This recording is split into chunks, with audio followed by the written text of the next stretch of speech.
할렐루야. 좋으신 하나님을 찬양합니다. 오늘은 시편 2편 말씀 묵상합니다. 기도하겠습니다.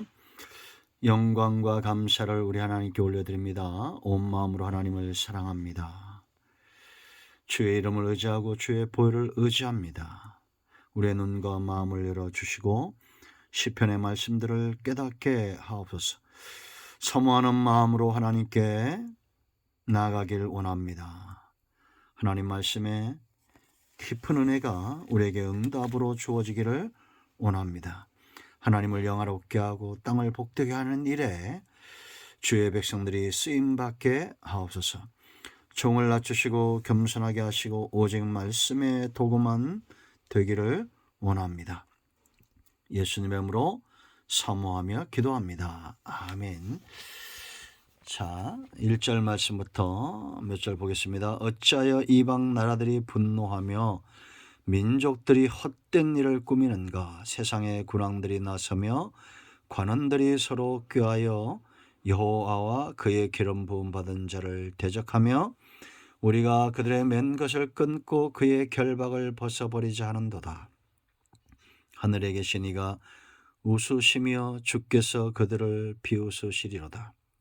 그때 분노를 바라며 진노하사 그들을 놀라게 하여 이르시기를 내가 나의 왕을 내 거룩한 산 시온에 세웠다 하시리로다. 12절 마지막 절입니다. 그의 아들에게 입맞추라. 그렇지 아니하면 진노하심으로 너희가 길에서 망하리니 그의 진노가 급하심이라. 여호와께 피하는 모든 사람은 복이 있도다. 아멘. 우리가 성경에서 주목해야 될 중요한 것들이 참 많죠.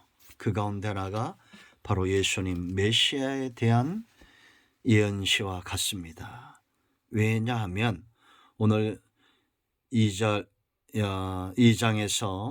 이 편에서 핵심은 12절인데 그 아들의 입 맞추라 라고 말합니다. 그래야 너희가 복이 있다는 거죠. 하나님께 피하는 자가 복이 있다는 겁니다. 자, 여러분, 우리가 하나님이 없이 복된 인생을 살 수가 없습니다. 예수님은 그 하나님께 나아가는 유일한 통로입니다. 그러므로 예수님을 메시아로 믿고 의지하는 자, 나의 구주 삼고 힘을 삼는 자들이 복이 있는 것입니다. 2장은 시편 2편은 제왕시며 메시아 예언시 이렇게 이야기합니다. 작자미상이지만 하나님께서 다윗 왕가와 맺은 언약이 있죠. 다윗과 그 후손들에게서 왕이 끊어지지 않을 것이다. 결국 예수님이 이 땅에 오심으로 그 예언이 성취가 되었습니다. 그런데 이런 다윗이 왕이 되는 것을 비난하는 자도 있고 대적하는 왕들이 있었죠. 그들은 다윗에게 입맞추지 않은 자들입니다. 그런가 하면 예수님을 메시아로 인정하지 않는 자들이 있습니다. 그들 또한 예수님께 입맞추지 않은 자들입니다. 그들은 다 망합니다. 12절을 근거로 다 망할 것입니다. 그러나 하나님의 이 약속의 말씀을 의지하고 하나님의 말씀에 순종하며 다윗 왕에게 입맞추었던 자들, 예수 그리스도에게 입맞추는 자들, 경외함과 존경심으로 왕으로 인정하는 자들은 여호와께 피하는 자들이고 그들은 복 있는 인생입니다. 왜 그러냐? 4절 말씀 보면 하늘에 계신 이가 웃으시며 주께서 그들을 비웃는다라고 말합니다. 조소하는 거죠. 이들은 누굽니까? 1절로 6절 말씀 보면 1절과 2절의 상황이지만 결국은 6절로 끝날 겁니다. 인류의 역사는, 하나님의 역사, 구속의 역사는 6절로 끝나요. 내가 나의 왕을 내 거룩한 산 시온에 세웠다 하시리로다. 조롱과 박해 속에서도 다윗이 왕이 되었던 것처럼 예수 그리스도가 비난받고 조롱받고 하나님의 교회가 도전을 받고 하나님의 나라가 도전받는다고 해서 망했느냐? 안 망했습니다. 새하늘과 새 땅, 내 거룩한 사람 바로 영적인 예루살렘 새하늘과 새 땅을 이야기하죠. 장차 하나님의 나라가 완성되어질 거예요. 그런데 우리는 지금 1절과 2절 같은 상황 속에 있습니다. 어찌하여 이방 나라들이 분노하며 민족들이 헛된 일을 꾸미는가? 세상의 군왕들이 나서며 관원들이 서로 꾀하여 여호와와 뭐라 했습니까? 그의 기름 부음 받은 자들을 대적한다. 그리고 우리가 그들의 맨 것을 끊고 그 결박을 벗어버리자 하는도다. 하나님의 구원의 역사와 하나님의 계획을 누가 끊어낼 수 있으며 누가 벗어버릴 수 있겠습니까? 어리석은 자들이죠. 그런데 지금 세상 나라들이 이런 형세로 다가오고 있죠. 1절과 2절처럼 군왕들이 자신들의 힘을 과시하고 예수 믿는 자들이 박해를 받는 이런 상황. 그러나 여러분 낙심하지 마세요. 반드시 하나님의 나라는 세워질 겁니다. 하나님이 그들을 비웃는 거예요. 자, 두 번째 7절로 9절 말씀 보면 하나님의 나라가 세워질 수밖에 없고 왕이 세워질 수밖에 없는 이유가 있어요. 여러분 왕에게 정말 중요한 것 첫 번째 뭐냐? 계보죠. 족보입니다. 그래서 여러분 7절 말씀 보세요. 내가 여호와의 명령을 전하라. 여호와께서 내게 이르시되 너는 내 아들이라. 오늘 내가 너를 낳았도다. 왕들을 가리켜 내 아들이라 말씀하셨고 다윗이나 그의 후손들이 전부 하나님의 아들이고 오늘날 믿는 자들이 하나님의 아들이고 보다 분명한 것은 예수 그리스도가 이 땅에 하나님의 아들로 인간의 모습을 갖고 오셨다. 왕으로 다윗의 왕권 그 계보를 이어가기 위함입니다. 그래서 신약을 열면서 아브라함과 다윗의 자손 예수 그리스도의 세계다라고 분명히 말씀하고 있다라는 거죠. 계보가 중요하고 두 번째 무엇이 중요합니까? 바로 땅, 기업입니다. 그래서 8절 보세요. 내게 구하라. 내가 이방 나라를 네 여업으로 줄이니 네 소유가 땅끝까지 이르리로다.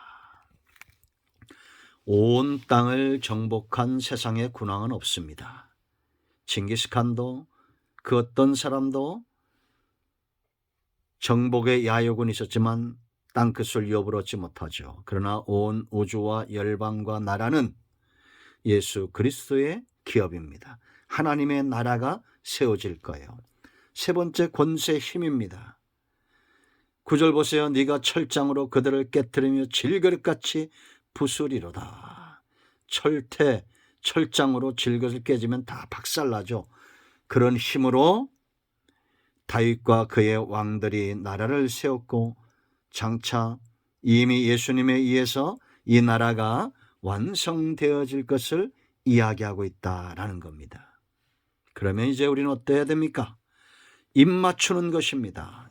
입맞추다는 것은 경외함과 존경함으로 왕을 영접하는 거예요. 다윗의 시대에 다윗과 함께했던 자들처럼 예수님만이 구원의 주가 되고 메시아가 되고 우리의 왕됨을 존경함과 경외함으로 영접하고 충성되이 섬기는 겁니다.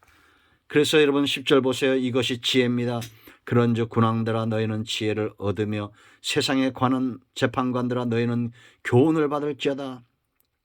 철창 권세로 깨트려지는 그런 길을 어리석은 길을 가지 말고 하나님을 그 말씀에 순종하고 예수 그리스도에게 입맞추고 하나님이 세운 기름 부음 받은 자를 대적하지 않고 하나님의 일하심에 순복하는 것이 지혜다라는 겁니다. 11절 보세요. 여호와를 경외함으로 섬기고 떨며 즐거워할 자다. 이제 보다 적극적으로 경외하는 겁니다. 두 마음에서 떠나는 겁니다. 섬기는 겁니다. 힘을 다하여 섬기는 겁니다. 즐거워하는 겁니다. 그 왕으로 만족하는 것입니다. 이런 자들이 바로 12절에 입맞추는 자예요. 아들에게 입맞추는 겁니다. 이들에게 생명의 길이 열리고 이들에게 복된 길이 열린다. 12절에 그 길에서 망하지 않습니다. 여호와께 피하는 자는 복이 있습니다. 생사복은 하나님께 있는 겁니다. 여러분, 우리는 이 하나님의 나라 백성으로 세워져 가고 있습니다. 과연 어떤 백성으로 우리가 살고 있습니까? 지혜로운 자 되십시오. 하나님께서 세우신 예수 그리스도만이 구원의 주가 되고 나의 왕 되심을 인정하고 입맞추십시오. 입맞추라는 것은 그들에게 입맞추는 것은 영접을 말하는 겁니다. 우리 모두가 이렇게 하나님께 쓰임받기를 축원드립니다.